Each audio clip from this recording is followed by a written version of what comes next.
वैसे तो हम लगातार मिलते रहते हैं, लेकिन कुछ एक दो विशेष विषय जिनके कारण से आज आप लोगों को बुलाया है, उसमें पहला विषय तो है कि जैसा हम जानते हैं कि वर्तमान में ये जो युवाओं में नशे की आदत ये बहुत बढ़ती जा रही है और बहुत इस बात की चिंता है, न केवल हमको है बल्कि केंद्र सरकार भी समय समय पर रिव्यू करती है।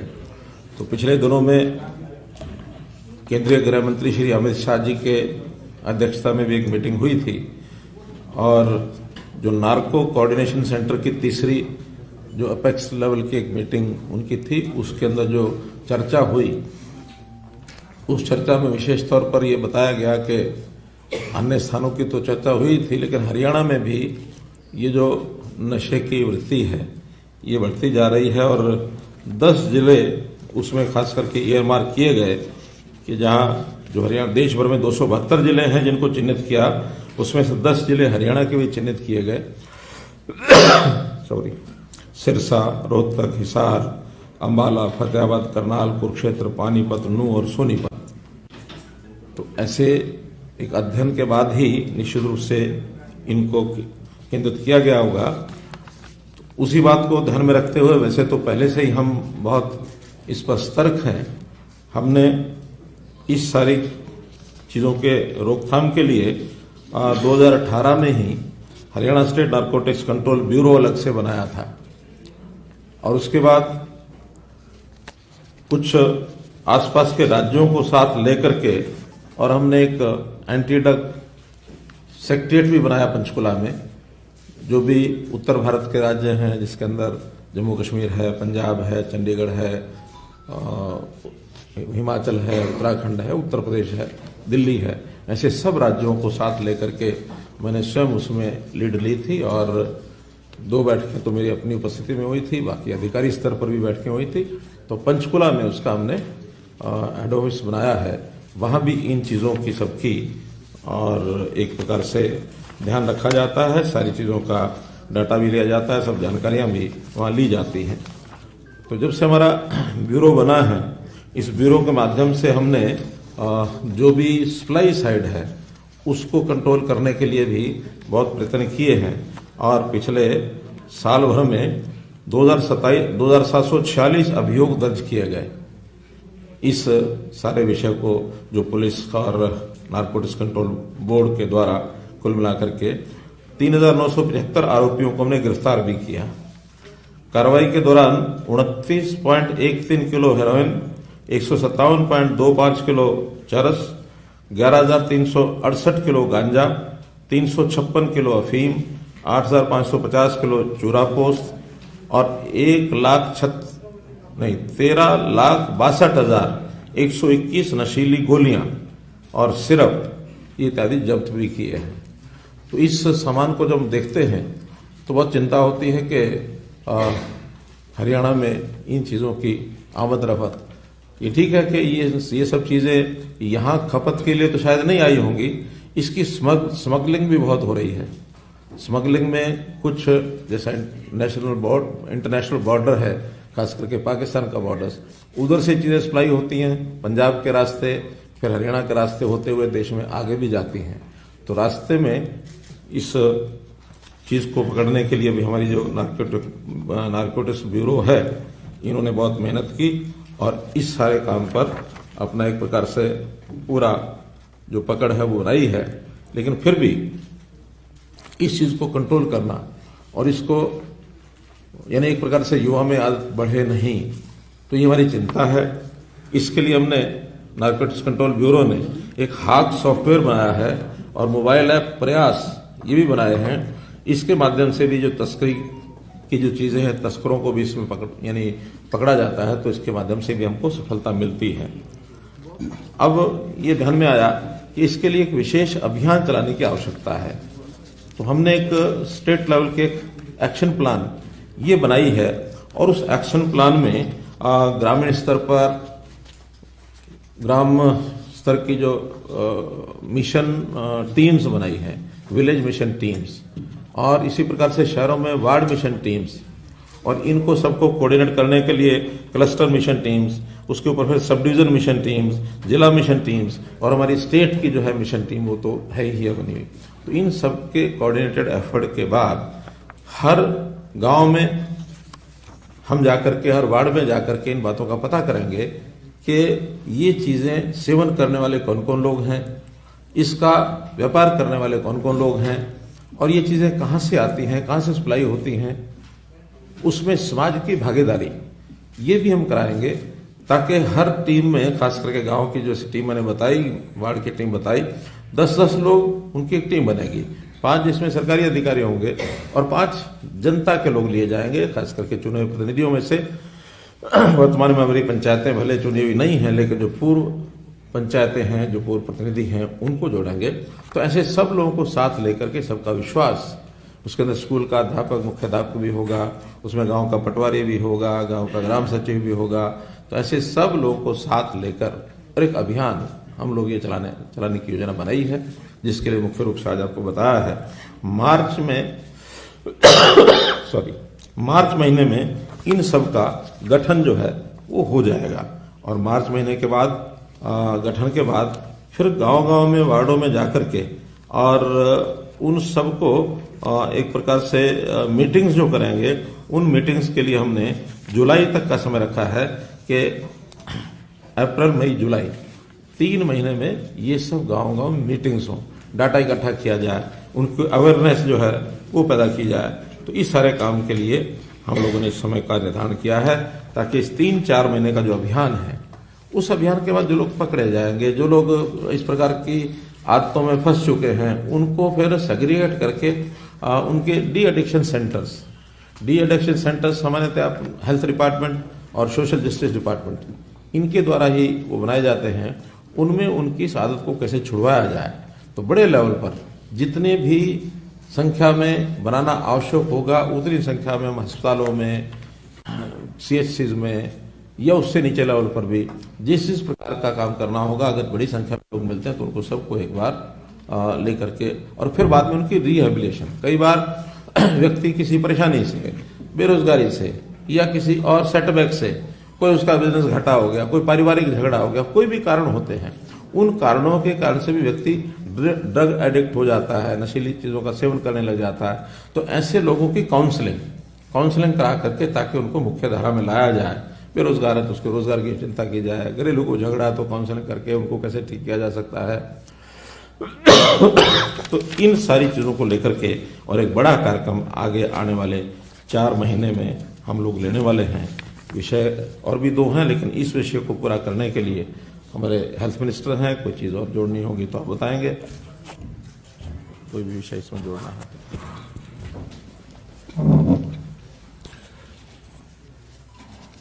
वैसे तो मुख्यमंत्री जी ने नशा के विरुद्ध जो हरियाणा में हमने युद्ध शुरू किया है उसके बारे में सारा विस्तार से बता दिया। Haryana state narcotic control bureau का कार्यालय मधुबन में बनाया गया है और 28/12 को मैं उसका उद्घाटन करके आया था। सब सुविधाओं से संपन्न वो कार्यालय वहाँ पर बनाया गया है। इसके लिए एक टोल फ्री नंबर भी हमने शुरू किया है, वो है 9050891508। इसके ऊपर कोई भी हरियाणा का व्यक्ति अगर कहीं पर भी कोई भी ऐसी एक्टिविटी हो रही है जो नशे से संबंधित है तो वो इसकी सूचना दे सकता है और सूचना देने वाले का बिल्कुल गुप्त रखा जाएगा और उसके ऊपर कार्रवाई की जाएगी। और उनको कार्रवाई का हमने एक मापदंड बनाया है कि जो भी केस पकड़ा जाएगा, चाहे वो छोटा है चाहे वो बड़ा है, उसके डेड एंड तक जाया जाएगा कि कहाँ से आई, किसने बेची, वो कहाँ से लाया था। जब तक डेड एंड तक हम नहीं जाएंगे तब तक हमारा अन्वेषण जो है, हमारी इन्वेस्टिगेशन जो है, वो पूरी नहीं मानी जाएगी। इसके लिए अभी तक काफ़ी काम, जैसा मुख्यमंत्री जी ने बताया कि कितनी अफीम, कितना गांजा, कितनी चरस हमने पकड़ी है, वो सारा बताया गया। हरियाणा को पूरी तरह से हम नशा मुक्त करेंगे। उसके लिए सारी मेरी पुलिस, नारकोटिक ब्यूरो के अतिरिक्त भी बाकी पुलिस को भी हमने एक्टिवेट किया है। सारी पुलिस को हमने कहा है कि वो ड्रग्स, जुआ, शराब, सट्टा, इलीगल आर्म्स, इसकी रेगुलर रेड्स हो रही हैं और वीकली हर सुपरिटेंडेंट मेरे पास इसकी अपनी रिपोर्ट भेजता है कि कहां से क्या पकड़ा गया। ये जब से हमने शुरू किया है 18,937 रेड्स अभी तक सारे हरियाणा में डाली जा चुकी है। 4,879 केस रजिस्टर्ड किए जा चुके हैं। 5,379 जो है अक्यूज्ड को अरेस्ट किया जा चुका है। 65,35,643 रुपए का कैश रिकवर किया जा चुका है। 172 पिस्टल रिकवर किए जा चुके हैं। 202 कार्ट्रिज रिकवर किए जा चुके हैं। 76,154 बोटल्स रिकवर किए जा चुके हैं। ड्रग्स का हमने आपको बता दिया। हम एक संदेश सारे हरियाणा में देना चाहते हैं कि जहां तो बदमाशी छोड़ दो, जहां हरियाणा छोड़ दो। हम किसी को भी गलत काम करने वाले को हरियाणा में बर्दाश्त नहीं करेंगे। केसेस के डिस्पोजल के लिए भी मैंने कार्य योजना बनाई है कि लोगों की अक्सर ये बात रहती है कि केस रजिस्टर्ड हो गया और कार्रवाई ना हुई। मैंने अकाउंटेबिलिटी तय की है कि 10 दिन के बाद इंस्पेक्टर जो एसएचओ है उसको रिपोर्ट करना होगा कि ये डिले क्यों हुआ। 20 दिन के बाद डीएसपी को करना होगा। 30 दिन के बाद एएसपी को करना होगा और 45 दिन के बाद एसपी को करना होगा कि ये डिले क्यों हुआ। और उसके लिए हमने एक पोर्टल बनाया है।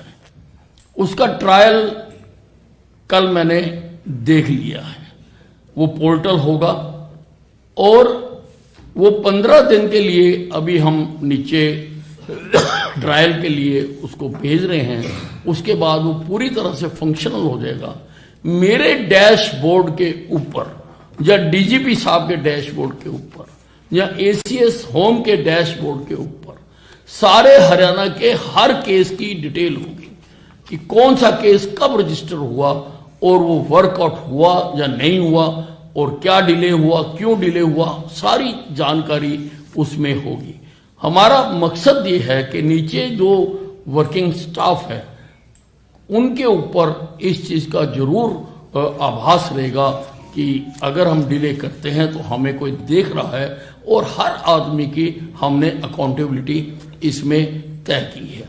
मकसद ये है कि हम अपनी पुलिस को, जो हमारा होम डिपार्टमेंट है, अपार्ट फ्रॉम दी दो आज का विषय जो था वो ड्रग्स का था, लेकिन रेगुलर पुलिस भी नारकोटिक ब्यूरो के अतिरिक्त इस दिशा में पूरी तरह से काम करे और पूरी पुलिस चुस्त दुरुस्त हो, इसके लिए हम प्रयास कर रहे हैं। मित्रों, ये अभियान जो हम चलाएंगे, एक विषय है कि इसका नामकरण क्या रखा जाए। तो मैंने ये सुझाव दिया कि हमारे जो मीडिया के मित्र हैं, मैं उनके सामने अनाउंस करूंगा कि कोई भी, चाहे हमारे मीडिया मित्र या जो आज की इस बात को सुन रहे हो, कोई अच्छा नाम मार्च में इसका एक अच्छा नामकरण करके इसको लॉन्च करेंगे। तो आप में से कोई अच्छा नाम बता देगा तो हमारे टीम के लोग उसका कोई ना कोई अवार्ड भी घोषित करेंगे। जी जी, है ना? कोई अच्छा नाम आना चाहिए। ठीक है, तो ये वैसे ही सर हम उसका भी एक अच्छा नाम सोच रहे हैं कि जैसे पंजाब में उन्होंने एक बड्डी प्रोग्राम किया था, तो हरियाणवी लैंग्वेज के हिसाब से उस बड्डी का क्या काउंटर पार्ट बनता है? नहीं, जरूरी नहीं कि उसका काउंटर पार्ट, हमारा जो उद्देश्य है, जो उद्देश्य है उसके साथ जुड़ा हुआ होना चाहिए। कोई नशे से दूर करना है, युवकों को बचाना है, कोई जागृत यानी कार्यक्रम करना है। बड्डी एक इंग्लिश शब्द है, उसके अर्थ कोई बहुत अच्छे नहीं है। हमने जो ये नशे का कारोबार करते हैं और जो लोग पकड़े गए हैं उनकी प्रॉपर्टी अटैचमेंट्स का भी प्रक्रिया हमने आरंभ की है। हमने कुरुक्षेत्र में प्रॉपर्टी अटैच की है, हमने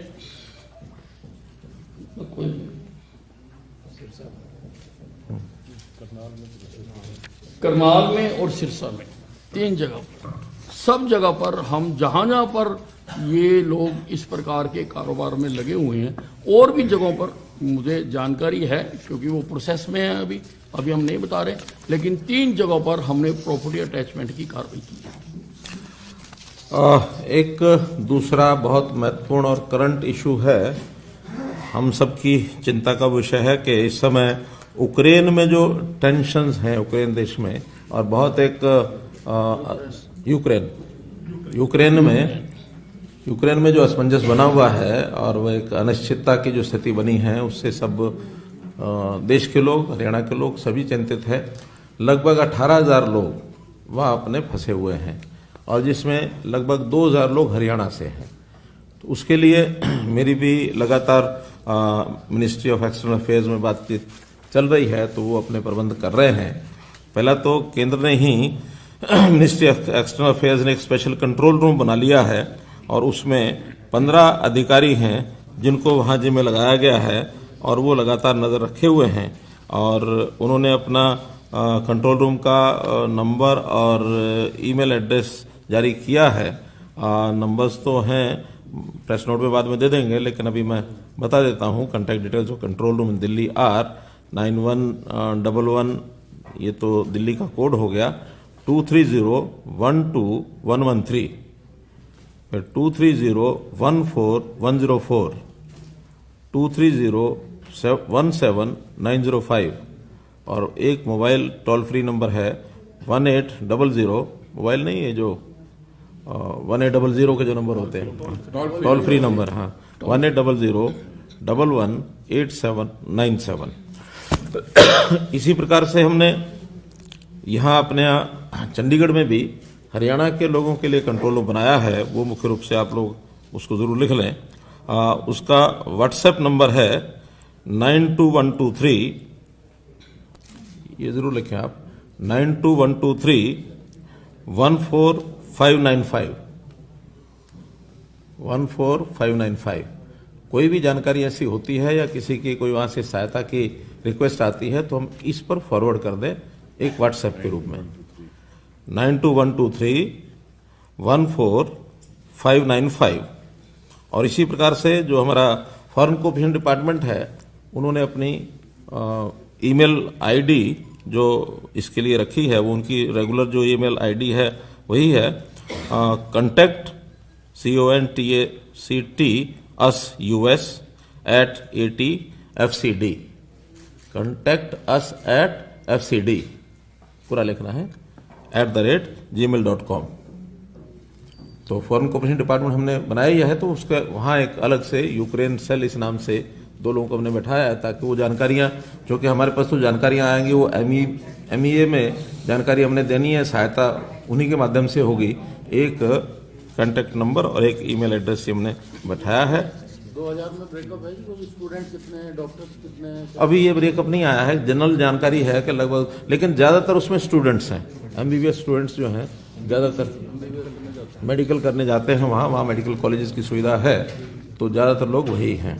बल्कि एक केस हमारे योगेंद्र चौधरी जी हैं यहाँ, हाँ, एक केस अभी सवेरे उनको जानकारी मिली थी तो अभी उनकी सहायता की भी। ये क्या था केस, वो जरा बताएं। सर उसमें स्टूडेंट की नीवा गिल उनका उनकी फैमिली का आया था कि वो आ नहीं पाई, तो जब हमने चेक किया तो पता चला कि उनका वीज़ा जो मिला था उनको वहाँ का वो कार्ड खो गया था, बट एम्बेसी ने उनको ऑफर किया कि वो अपना जो एक टेम्परेरी कार्ड बना के वापस आ जाए। उसकी डिसाइडेड थी नहीं, फिर मुझे बाद में दोबारा दिक्कत आएगी तो और सोचा अगली फ्लाइट से आ जाऊंगी, बट अभी फ्लाइट ही नहीं। इस तरीके का रिस्क बच्चे ना ले वापस आ जाए, जो भी सरकार अरेंज करती है ये हमारा। ये चिंता स्वाभाविक है क्योंकि हरियाणा के लोग हैं तो सभी लोग चिंता कर रहे हैं। मुझे सुरजेवाला जी का पत्र भी मिला था और भी कुछ विधायकों के 2-3 के फोन भी आए कि भी इसके लिए कोई हमको व्यवस्था करनी चाहिए, तो वो हमने आज व्यवस्था की है। इसके बाद मुझे लगता है कि हम सुरक्षित उनको सबको वापस लाने में पूरी मदद कर पाएंगे, ऐसा मुझे लगता है। तो अभी जो सिंह साहब जो युद्ध का सा माहौल बना हुआ है जिसमें सारी फ्लाइट्स बंद कर दी गई, क्या कोई ऐसी अपील भी करेंगे कि अभी आप लोग जहाँ हैं वहीं सुरक्षित रहिए? देखिए, इस ऐसे विषय में चूंकि केंद्र सरकार जो है वो पूरा ध्यान रखे हुए है और सारी फ्लाइट्स बंद है, वो सब बंद है, लेकिन फिर भी एयरपोर्ट्स के ऊपर वहाँ के बच्चे जैसे थोड़ा सा अफरा तफरी मचती है तो थोड़ी मची है, तो भी उन सबको यही कहा जाएगा कि जब तक एयरपोर्ट से व्यवस्था न बने तब तक उनको सुरक्षित अपने स्थानों पर वहाँ रहना चाहिए। तो ये अपील मैं ज़रूर करूँगा और बाकी हरियाणा के लोग, देश के लोगों से कहूँगा कि जो जिसकी मदद जिस भी प्रकार से हो सकती है वो सब उनको सांत्वना दें, उनको भरोसा दें। यही एक विषय इस समय करने का है। बाकी तो हमारी मिनिस्टर ऑफ एक्सटर्नल अफेयर्स वो सारा नज़र रखे हुए, उस हिसाब से बातचीत करेंगे। कुछ 2-3 विषय और इसमें आपको बताने हैं। हमने आयुष्मान की योजना, आयुष्मान भारत योजना जो केंद्र सरकार की, भारत सरकार की योजना है, लोगों को 5 लाख रुपए तक की स्वास्थ्य को उनको जो खर्च है उसका बीमा उनका हो जाए, तो उसके लिए 15.5 लाख परिवार ये उसमें जिनको ये सुविधा प्राप्त होनी थी वो लोग चिन्हित हैं SCCC डाटा में।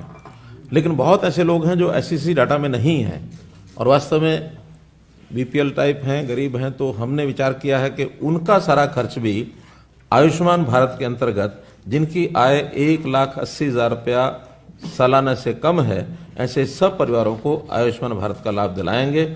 उसकी प्रक्रिया चालू हो गई है, हमने केंद्र से बात कर ली है। उन परिवारों को भी इस पोर्टल में जोड़ देंगे ताकि उनका कार्ड उसी सिस्टम से बन जाए।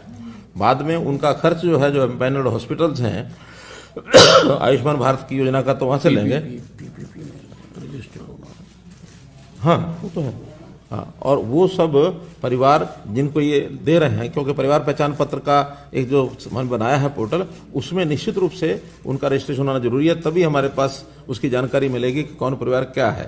तो ऐसे गरीब परिवारों का सबका खर्च जो बाकी बचे हैं वो हरियाणा सरकार देगी, ये हमने तय किया है। और उसका प्रोसेस हमारे हेल्थ डिपार्टमेंट और परिवार पहचान पत्र सब लोग मिलकर, यानी क्रेडिट डिपार्टमेंट, वो सब मिल करके उसका प्रोसेस को आगे चलाया है। अभी मैं 2-3 विषय बाद में लेंगे, अभी कंप्लीट कर लेता हूँ। अभी तो एक निर्णय यही है कि 1,80,000 वेरीफाइड इनकम जिसकी होगी उसको इसमें करेंगे। BPL, हाँ, वैसे BPL का पहले जो दायरा था वो 1,20,000 साल का था, उसको हमने बढ़ा के 1,80,000 किया था। और वो इनकम वेरिफिकेशन का भी जो प्रोसेस अभी चालू है, 3 फेज का हो चुका है, 4था फेज अब चालू है, ये मार्च में हो जाएगा। और इसके बाद भी जो बचेंगे अप्रैल में आगे भी बढ़ेगा, लेकिन बिना वेरिफिकेशन के वो नहीं हो पाएंगे उसमें एंटाइटल्ड। दूसरा, इसी में हमने जो मुख्यमंत्री परिवार उत्थान योजना के अंतर्गत पहला फेज पूरा होने के बाद मेले लगाए थे दिसंबर महीने में। उन मेलों का अच्छा रिजल्ट निकला। 90,000 लोग उन्होंने इस मेलों में जाकर के अपने फार्म भरे थे और अपने काम की इच्छा जताई है, जिसमें वो लगातार चलने वाला काम है, क्योंकि डिपार्टमेंट्स भी काम को देख रहे हैं, बैंक्स भी उसमें सारा सर्वे करके देख रहे हैं। अभी तक जो आज तक 37,512 लोगों की एप्लीकेशंस असिस्टेंस की वो मंजूर हो गई हैं। अब उनको कभी भी उनका जो लाभ है या उनका जो लोन है वो सब दिया जाएगा। अभी तक उनकी जो अप्रूवल है वो 37,512 की हुई है। हमारा पहला टारगेट है 1 लाख परिवारों को इसमें सहायता देने का। अब दूसरा जो मेला है राउंड का, वैसे कोरोना के कारण से लेट हुआ, वरना हमारी योजना थी कि जनवरी में दूसरा राउंड चले, तो जनवरी और फरवरी में ना चला करके अब वो 2 मार्च से सेकंड राउंड उन मेलों का शुरू होगा। उनकी डेट्स तय हो गई हैं। लगभग 1 लाख परिवारों को उसमें भी बुलाया जाएगा, और जब 1 लाख परिवार उसमें बुलाया जाएगा तो जैसे 37,000 ये हुए, बढ़ते बढ़ते ये भी बढ़ेगा, तो दोनों मेलों का मिलाकर के भी हमारा 1 लाख का टारगेट पूरा होगा। लेकिन इसके बाद भी लगातार इन मेलों का क्रम जारी रहेगा अगले साल में, यानी 22-23 में, ताकि जो गरीब परिवार हैं इनकी आमदन कैसे बढ़े। वास्तव में हम लोगों को लाभ देने के हमारे 2 तरीके हैं। एक तो सरकार की ओर से कुछ दिया जाए, एक उनकी आय के साधन बढ़ाए जाएं। आय के साधन बढ़ते हैं तो उसमें डबल लाभ है। एक तो स्वाभिमान बढ़ता है अगले का कि हाँ मैं अपना कमाई हुई तब मैं अपना काम कर रहा हूँ, खर्च कर रहा हूँ, और फिर दूसरा लाभ ये कि सरकार के ऊपर उतना वजन कम पड़ता है। वरना सरकार तो फ्री की योजनाओं में बहुत बड़ा पैसा, उसका सरकारी पैसा उसमें जाता है। तो हम सबको 1,80,000 से ऊपर ले जाने की हमारी योजना है। कैसे आगे बढ़ेंगे उसकी जानकारी आपको दी जाएगी। एक विषय वैसे तो प्रेस नोट के माध्यम से हमने आपको सबको बता ही दिया है, फिर मैं जानकारी दे रहा हूं, क्योंकि उसमें काफी कुछ समझ बढ़ गई है लोगों की, धीरे धीरे ठीक हो जाएगा। लेकिन विपक्ष के लोग लगातार उसके ऊपर हैमर करते हैं। वैसे विधानसभा विषय आएगा, वो है आंगनबाड़ी का। आंगनबाड़ी लगभग 47,000 आंगनबाड़ी वर्कर और जो उनके हेल्पर हैं, उन सब का पिछले दिनों में उनकी जो डिमांड्स थी, उनके साथ बैठ करके सारी डिमांड जो उनकी थी, जो उचित मानने लायक थी, सबकी मान ली थी। मानने के बाद उन्होंने धन्यवाद भी किया, फोटो भी खिंचवाया। लेकिन वहां से जाने के बाद और 2 घंटे बाद उनका कि हमारी तो कोऑर्डिनेशन कमेटी नहीं मानती है। हमने कहा भी कोऑर्डिनेशन कमेटी कल को फिर और कुछ कह देगी। जब एक सरकार के साथ आप लोग यूनियन के नाते फैसला कर गए हो तो फैसला फैसला है। जब उन्होंने बात की तो उसके बाद 50% तो अगले ही दिन काम पर चालू हो गई थी। बाद में लगातार एक दबाव जैसे बनता है, इसके पीछे पॉलिटिक्स भी होती है। आप लोगों को मालूम है, पॉलिटिकल लीडर उसके अंदर कुछ ना कुछ करते रहते हैं, और आखिर में तो ये आ गया जी कुछ भी मान लो, थोड़ा सा मान लो। हमने कभी पहले जो मान लिया पहले उसको पूरा करो, फिर साल में 2 साल में फिर चलेगा। कौन सा कुंभ का मेला थोड़ी कि 12 साल बाद मिलेंगे, हर साल मिलते हैं, हर साल कुछ ना कुछ उनके लिए हम करते ही हैं। और मैं आपकी जानकारी के लिए, हमारे यहाँ हरियाणा में आंगनबाड़ी वर्कर्स को, हेल्पर्स को देश भर में सब प्रांतों में सबसे ज्यादा दे रहे हैं। और उसका जो आंकड़ा है आज का मैं बता देता हूं, इस महीने से यानी उसी समझौते में हमने जो 600-700 रुपये बढ़ाया था, उनका बढ़ने के बाद 12,661 रुपये उनका मानदेय है कि इनका आंगनवाड़ी वर्कर्स का। और जो 10 वर्ष से ऊपर जिनका अनुभव है, जिनका 10 वर्ष से कम अनुभव है, उनका 11,400 है। मिनी आंगनवाड़ी वर्कर्स का भी 11,400 है। तो इस प्रकार से इतना कहीं भी नहीं है। पंजाब भी 9,500 है, छत्तीसगढ़ 6,500 है, मध्य प्रदेश 10,000 है, दिल्ली 9,600 है, राजस्थान 10,500 है, पांडुचेरी 6,500 है, पश्चिम बंगाल 6,700 है। ऐसे ही जो हेल्पर हैं उनका भी हमारे यहाँ सबसे अधिक 6,781 है। बाकी सब पंजाब में 4,700, छत्तीसगढ़ में 3,200, मध्य प्रदेश 5,000, दिल्ली 4,889, राजस्थान 5,800, पांडुचेरी 4375, पश्चिम बंगाल 4,800, यानी सबसे ज्यादा। और इसके अलावा भी हमने जो इनको और कुछ चीजें दी हैं, उसमें आंगनवाड़ी जो वर्कर्स हैं उनको पहले सेवानिवृत्ति पर 30,000 रुपये की राशि मिलती थी एक्स ग्रेशिया, जिसको हमने बढ़ा करके 1 लाख रुपया कर दिया। जब रिटायर होंगी तो 1 लाख उनको मिलेगा, और जो हेल्पर हैं उनको 50,000 रुपये मिलेगा। वर्कर अथवा हेल्पर दुर्घटना में मृत्यु होने पर 2 लाख रुपया मिलेगा।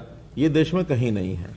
तो इसलिए हमने उनकी सहायता यानी उनके सहयोग के लिए उनके, क्योंकि कुल मिलाकर ये कोई वैतनिक कर्मचारी नहीं है, ये जिसको कहना चाहिए वॉलंटियर्स हैं।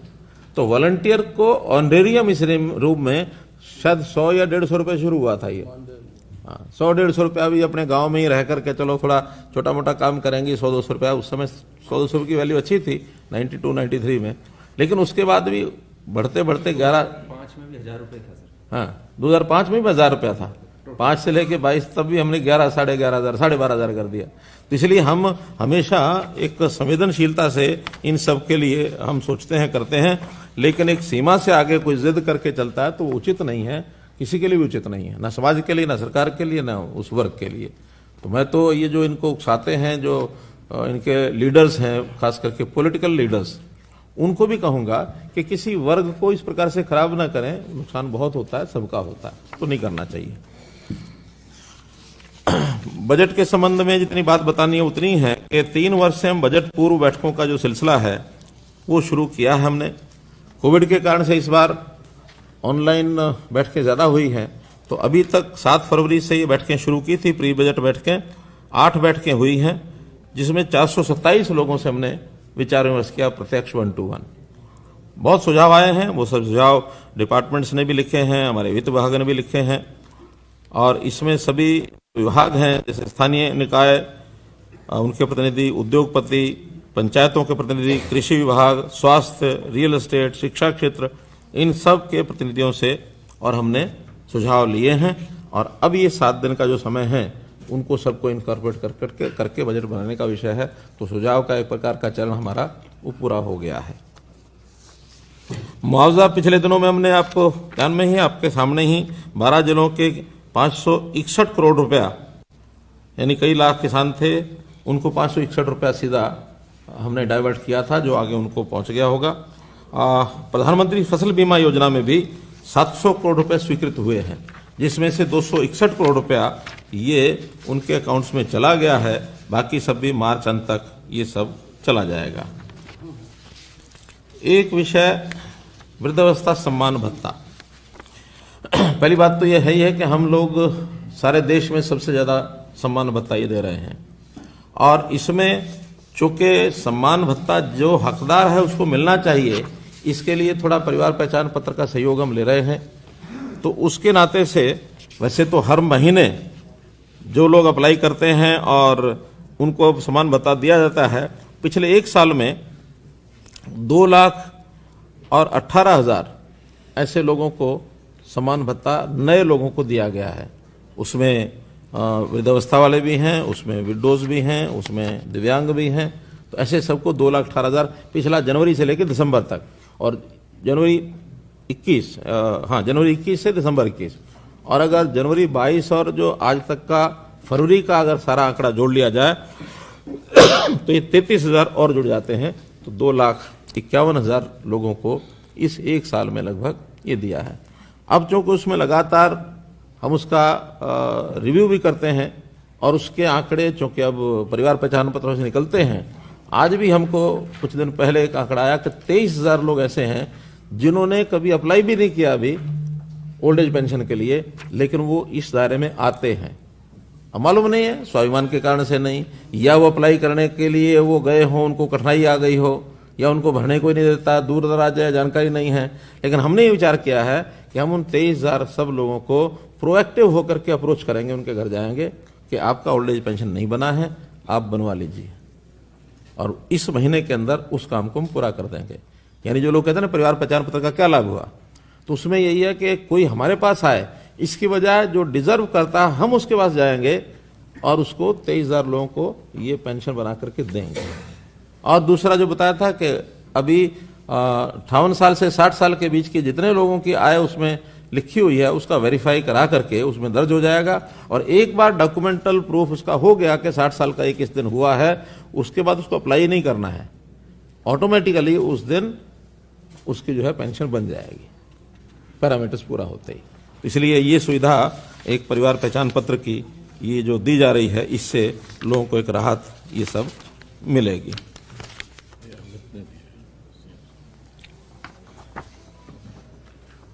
मुख्यमंत्री परिवार उत्थान योजना में हमने बताया 2 मार्च से, अभी जो कैंप्स लगेंगे 2 मार्च से 17 मार्च तक उसका फेज पूरा होगा, 1 लाख परिवार उसके अंदर आएंगे, मैंने बता दिया।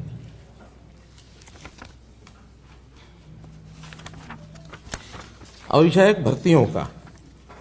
ये भी अपने को पता है कि भर्तियां हम लगातार पारदर्शी तरीके से कर रहे हैं।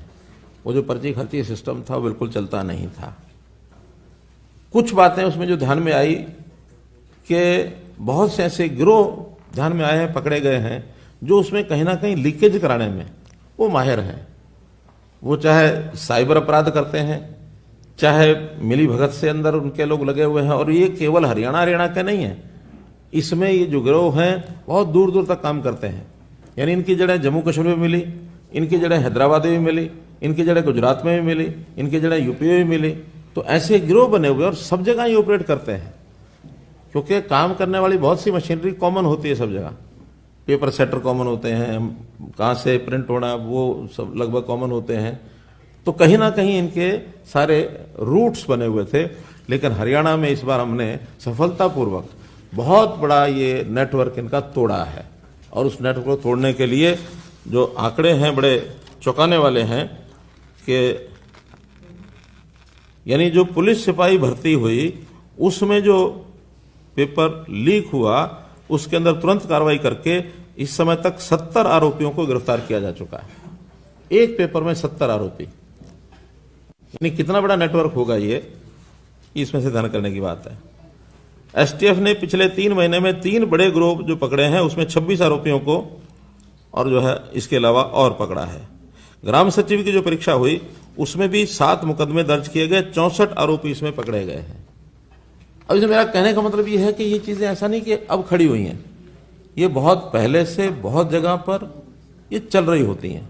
जिसका दाव जैसा लगा वैसे करने लग गए, लेकिन हमने उनके सब के नेटवर्क काट दिए हैं, तोड़ दिए हैं।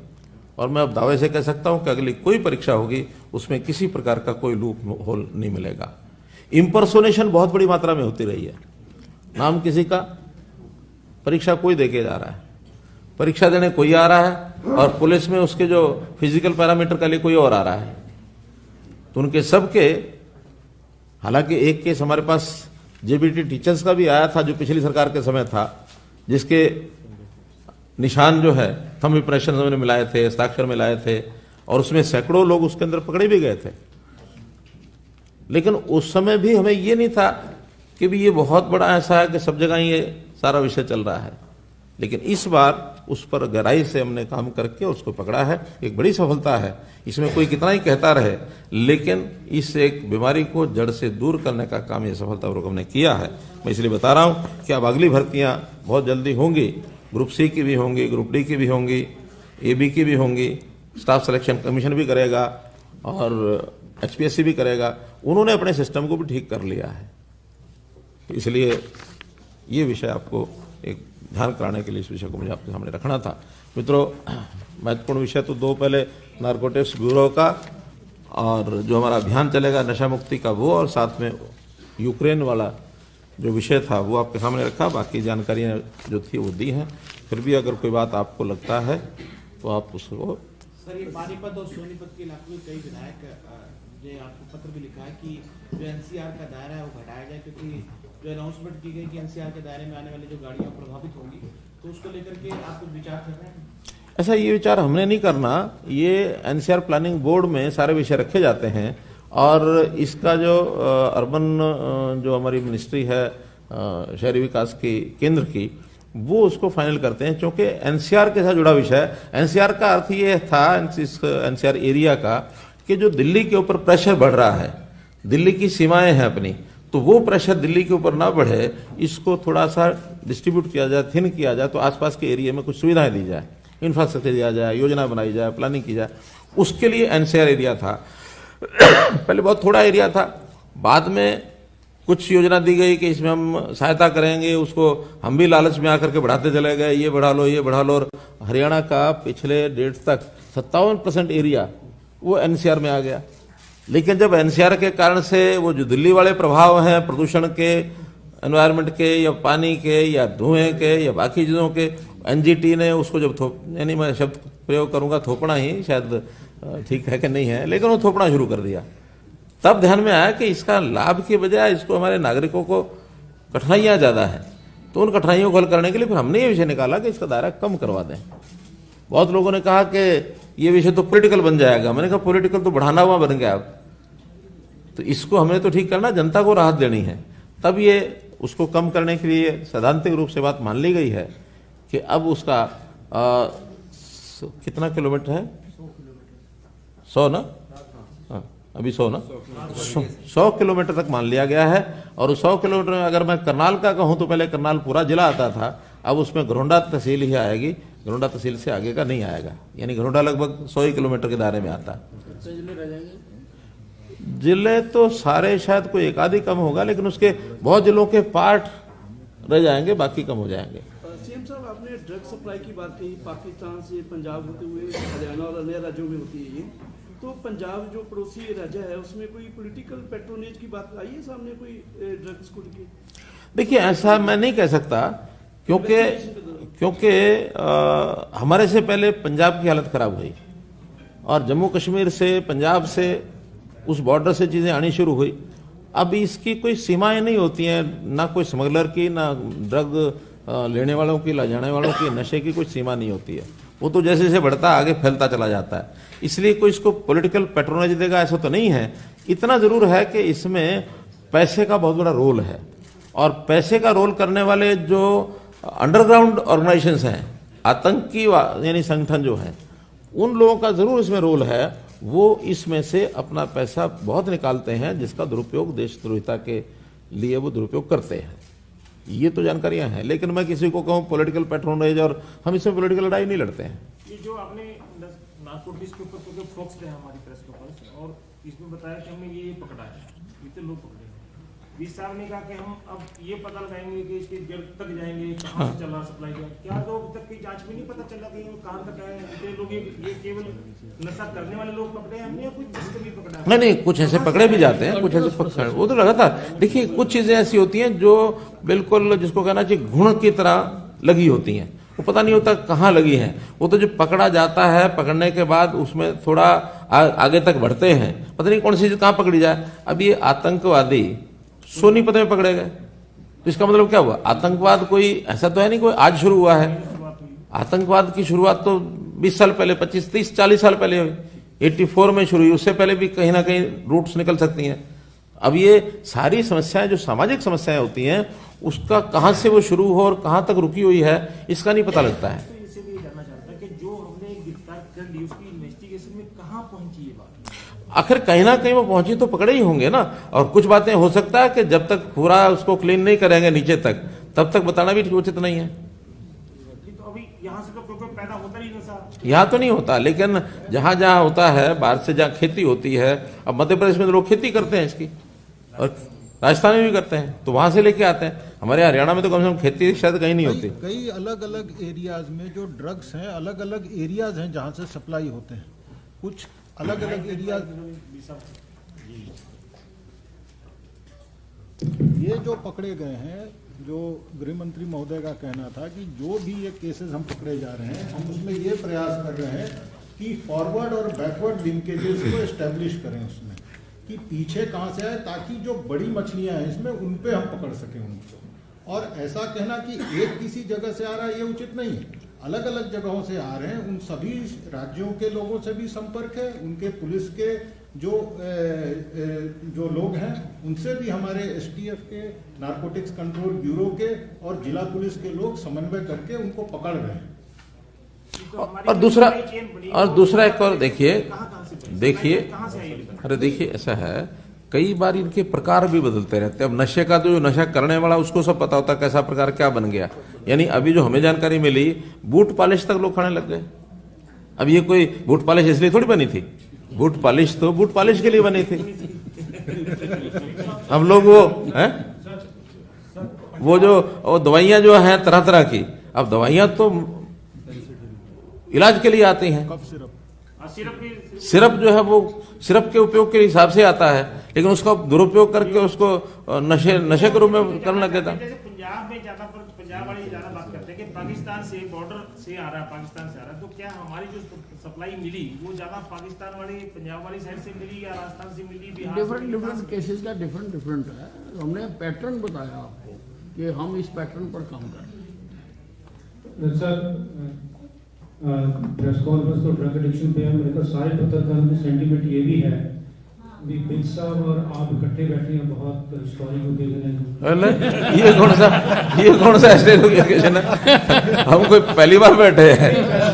हम 1990 से लेकर के, सुनिए 1990 से लेकर के, और हमारा राजनीतिक साथ उस समय का है जब पहली बार चुनाव लड़े थे विज साहब अंबाला से नौकरी छोड़ करके, और मैं वहां उस चुनाव में मेरी भी अपनी भूमिका थी। हम लोग उस समय चल रहे हैं, उस समय से चल रहे हैं। आई नो सर मैं छोटा सा क्वेश्चन नहीं पूछ रहा, मैं सब भी जवाब दे देंगे, आप भी दे देंगे। आपके जो रिलेशन को लेके सर एक बड़ा मीडिया में और ये सब मैटर ऑफ रिसर्च आल्सो बड़ा आपका इंटरेस्टिंग रिलेशन। नहीं, आपको पीएचडी करनी है इस पर। देखिए, मैं for all times to come, मैं फॉर ऑल टाइम्स टू, हाँ जी हाँ जी हाँ जी हाँ जी हाँ जी। वो मामला कोई भी हो, लेटेस्ट ये मामला आपने स्टेटमेंट दी थी राम रहीम जी की जो फाइल है मेरे थ्रू ढूंढी हुई, सीआईडी को लेके चर्चा में रहा कि पुलिस के फंक्शनिंग को लेके आप सीएम साहब डीजीपी का बड़े बड़े इश्यूज हर होते हैं। मैं मतलब तभी मैंने कहा ये बड़ा हिस्टोरिकल ओकेजन है हमारे लिए भी, मैं golden opportunity to ask you question. Sir मेरा सिंपल सी बात है, आपके जो रिलेशन है ये कोई साहब तो मन की बात रोज हमें बता देते हैं, आपके मन की बात जानना ऐसा मैं ऑन रिकॉर्ड बता रहा, सुन लो आपकी बात का जवाब दे रहा, मैं ऑन रिकॉर्ड बता रहा हूँ। अरे नहीं सवाल हो गया आपका, मैं ऑन रिकॉर्ड बता रहा हूँ। अरे सुन लो ना, सुनो तो सही, मैं बता रहा हूँ ना। मैं देखो इसका देखिए, नाउ मैं आपकी हम बात समझ गए, और ये बात बार बार किसी ना किसी तरीके से आपके बीच में आती भी है। मैं हमेशा के लिए आपको बताना चाहता हूं कि सीएम साहब के साथ मेरी बहुत अच्छी मित्रता है और पुरानी मित्रता है। किसी मुद्दे पर हमारे अलग अलग मत हो सकते हैं, लेकिन मन हमारा एक है कि हमने ये सरकार मजबूती के साथ चलानी है और इस हरियाणा के हर हरियाणवी की हमने सेवा करनी है। मन हमारा एक है। और मैं अगली बात बता देता हूं कि आपको मन की बात विजय साहब बता देते हैं, और मैं अपने मन की बात सारी विजय साहब को बता देता हूं।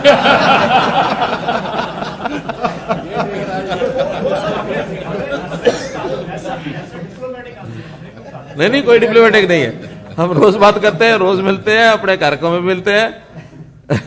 उसमें लेकिन सर कुछ बातों का कम्युनिकेशन जो है विशाल तक नहीं पहुंच पाता, उसको लेकर के विशाल नहीं कोई ऐसा विषय नहीं है। ये अभी राम रहीम वाले केस में राम रहीम का फैक्चुअल है। नहीं देखिए, राम रहीम का विषय जेल में जाने के बाद उसको पैरोल देनी कि नहीं देनी है, ये पुलिस विभाग का उतना बड़ा काम नहीं है जितना जेल विभाग का है और जितना एडमिनिस्ट्रेशन का है।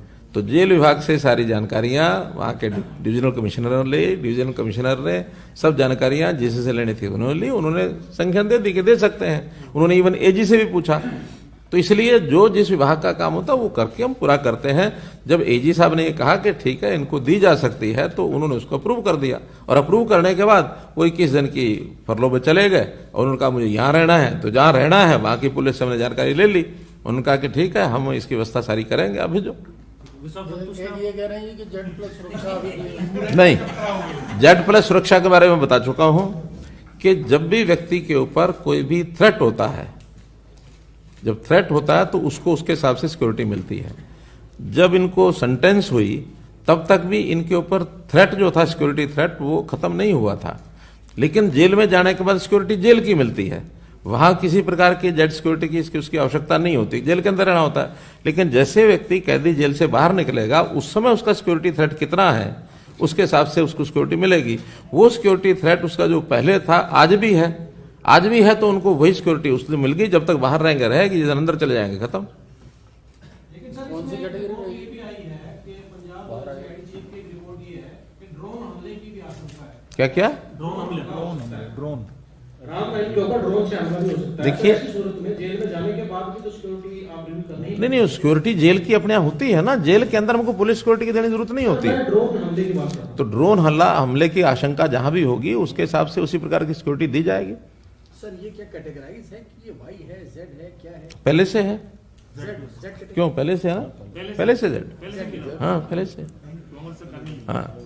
एक सर आपने एंटी ड्रग वो जो अपना नॉर्थ इंडियन स्टेट्स के कैटेगरी की बात करी, उसमें मेरे ख्याल से मीटिंग या तो बहुत दिन से हम लोगों की जानकारी में नहीं आई, उसमें क्या हो रहा है मतलब? नहीं, उसमें तो चूंकि एक सचिवालय बना हुआ है, उसकी जो इन्फॉर्मेशन होती है उसका आदान प्रदान होता है। कोई बहुत बड़ा ऐसा सेक्रेटरी नहीं है। सभी जो स्टेट्स हैं, उन स्टेट्स की जो जानकारियां हैं वो आदमी लेता है, सारा डाटा हमको ऑनलाइन मिलता है। कोई भी कंफर्मेशन कहीं से करनी होती करते हैं। जो मूवमेंट होती है ड्रग्स की, किसी एक स्टेट से दूसरे स्टेट में जाने की बात आए वो बताते हैं, लेकिन वो इन्फॉर्मेशन कोई पब्लिक करने की जरूरत नहीं होती उसकी। उसको भी इसमें समायोजित कर देंगे। हाँ, इसी में समायोजित हो जाएगा ताकि वो एक फोरम एक फॉर्म हो जाएगा। ठीक है, ठीक है। सीएम साहब, यूक्रेन में जो कुछ हरियाणवी है, कुछ छात्र हैं इस तरीके से फंसे हुए, बता दिया, बता दिया। लेकिन आयुष्मान योजना से संबंधित है। अब आपके कई सवाल हो गए। सर एक सवाल जिस तरह अभी आपने एनजीटी की बात की और गुड़गांव को बहुत अच्छी राहत देने की बात की कि 80,000 रुपये उनको मिलेंगे, लेकिन एनजीटी ने एक मामले में हरियाणा को फिर संज्ञान में लिया। 26 ऐसे फॉर्मल्डिहाइड प्लांट हैं जो कहीं न कहीं जल दोहन करके भूमिगत जल को बर्बाद कर रहे हैं और बहुत तेजी मात्रा में। पुलिस ने कई बार कार्रवाई भी की, सील भी किया, जो सीएम फ्लाइंग स्क्वाड है 2 जगह सील किया, लेकिन वो उसके बावजूद भी सरेआम चलाते हैं और जो भी पुलिस कार्रवाई करने के लिए पहुंचती है तो उससे मार्केटाइज तक करते हैं। ऐसी स्थिति में आखिर जल बचाने के लिए सरकार क्या कोशिश कर रही है और खासकर ये जो एनजीटी के आदेशों की पालना है उसकी पालना करवाने के लिए आपकी तरफ से क्या प्रयास है? देखिए, जो एनजीटी की इंस्ट्रक्शंस होती हैं हम उस हिसाब सब व्यवस्थाएं करते हैं। फिर भी इलीगल कोई काम करता है उसके ऊपर हम कार्रवाई करते हैं। कहीं जानकारी न मिले तब जब तक तो शायद कार्रवाई ना कर पाए, लेकिन जानकारी मिलते ही उसकी कार्रवाई तुरंत होती है। दीप सिद्धू पंजाब का एक एक्टर था, हरियाणा में उसकी एक्सीडेंट में डेथ हो गई। अभी आज उसका भोग था तो वहाँ खालिस्तान जिंदाबाद, खालिस्तान बनाना है, इस तरह के नारे लग रहे हैं। किस तरह से देखते हैं आप? क्योंकि जब संस्कार था उस दिन भी इसी तरह का माहौल था, आज जब भोग था तो बहुत से युवा पहुंचे और खालिस्तान बनाएंगे। देखिए, ऐसी सब चीजों के ऊपर सब एजेंसीज ध्यान रखे हुए हैं। जो कुछ करना होगा वो कोई एक जगह से कहीं होता ऐसा नहीं है। हरियाणा में तो उसमें कोई रोल ऐसा हमने कोई करना नहीं। हरियाणा में उनका एक्सीडेंट हुआ, एक्सीडेंट की रिपोर्ट लिखी गई, उस रिपोर्ट में आगे इंक्वायरी हो रही है कि उस रिपोर्ट के अंदर जो एक्सीडेंट है वो किसी की गलती से है, अपने आप हो गया, वो सारा विषय उतना सीमित हरियाणा का है। इससे आगे क्या कुछ हो रहा है क्या नहीं हो रहा, सेंट्रल एजेंसीज ही बाकी सब उसका ध्यान रखे हुए और जो कुछ करना होगा करेंगे। सीएम साहब, एक आपने अनाउंसमेंट भी की थी और आज हमारे पास सहयोग की बात है कि विज साहब भी आपके साथ बैठे हैं। आपको इस बात की खुशी हो रही है, दिक्कत हो रही है? आपने अनाउंस की थी साहब, तो उसका असर क्या कुछ है थोड़ा बता दें हमें। ये पता लग रहा है कि आयुष्मान में फिर से शामिल करने की बात आ रही है। अभी वो सारी प्रोसेस चल रही है। उस प्रोसेस में जो चीजें होंगी जल्दी आ जाएंगी, क्योंकि ये सारी चीजें फाइलों में चलना, फिर उसका कोई सिस्टम बनाना, सिस्टम बनाने के बाद उसको लागू करना, इसमें थोड़ा समय लगता है।